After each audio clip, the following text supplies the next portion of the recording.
வெளிநாட்டவர்கள் எல்லா நாட்டிலையும் உள்ளே வருவான். பார்டரில் இருக்கிறமே அத்தனை பேரும் உள்ளே வருவான். பாகிஸ்தான் எடுத்திங்கன்னா ஆப்கானிஸ்தானுக்காரன் உள்ளே வந்துடுவான்.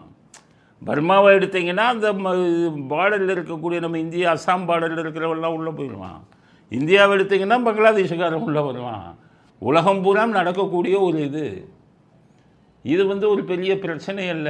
ஆனால் இவர் நம்ம இந்தியர்களை ட்ரம்ப்பு கையில் விலங்கு போட்டு அங்கேருந்து அனுப்புகிறார். ஏற்றுக்கொள்ளக்கூடியதான், மனிதாபிமானத்துக்கு எதிரானது இல்லையா?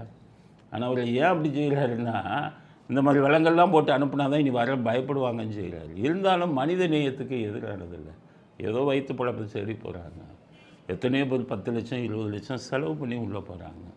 எல்லாத்தையும் கைது பண்ணி கையில் விலங்கு போட்டு நாய்கள் மாதிரி அடிமைகள் மாதிரி அனுப்பிவிட்டது. நிச்சயம் கடுமையான உழைப்பில் முன்னேறி கொண்டிருக்கக்கூடிய நம்ம இந்தியர்களை பூரா வெளியில் அனுப்புவதன் மூலம் வருங்காலத்தின் அமெரிக்கா பொருளாதாரத்தில் சிதைந்து போவது உறுதி. இப்போ இவர் அதை பார்க்கல ட்ரம்ப்பு.